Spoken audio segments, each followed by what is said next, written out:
Thank you so much for tuning into Dr. J-Lo Knows. On today's episode, we are going to talk about the as promised bottle theory, which may or may not be world famous. And if you're wondering, what are you talking about? I'm going to tell you. The bottle theory has to do with explaining who and how we are as adults based on the events we went through as children. Imagine that we are, in fact, a bottle, and every single thing that happens to us fills up the bottle. And as human beings, there's only a few ways that we can empty that bottle. We'll talk about that in just a second. But the bottle gets full, and as a result, it starts to explode. And it explodes for every single person, whether we want it to or not. It's just a matter of the bottle not yet exploding, but it's coming. And the psyche gives us clues that that explosion is coming. So what am I talking about? The bottle theory is an expanded version of the adverse childhood event scale, which some of you may be familiar with, and it rates several traumatic events that happen to us as kids. Bottle theory just sort of expands on that. So what am I talking about?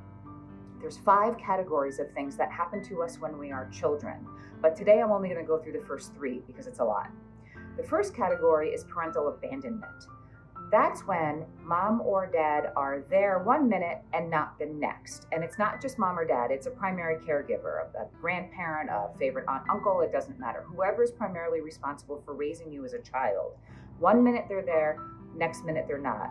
That could be by death, having to take a job transfer. That could be because of divorce. So that's really traumatic because one minute they're taking care of you and the next minute they're not. That really fills up the bottle. The second category is parental rejection. That's pretty awful because mom or dad really don't care too much about us because they're not demonstrating that by interest. So they may actually be there physically in the home with the child, but not demonstrating a ton of inquiry about what's going on for the child. Let's say you come home from a really bad day at school and you ask mom or dad to talk and they say 10 minutes, but 10 minutes never comes. And it may be because they're doing the best they can. Folks have a lot of demands on their time. Maybe there's other children, there's work problems, maybe there's marital problems. So it may not be on purpose that the child feels unimportant, that the parents are disinterested, that what the child says, thinks, and feels doesn't matter.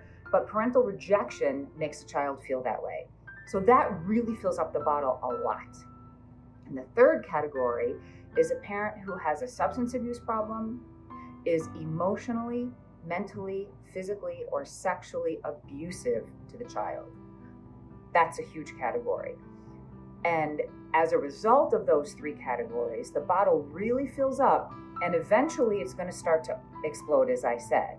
Stay tuned to tomorrow's episode to see what happens when the bottle does explode, as well as what the remaining 2 categories are. Because it's my experience in 33 years that most people have at least one, and sadly, a lot of people have all 5. So thanks for tuning in to Dr. J-Lo Knows. I really appreciate it, and I will see you again.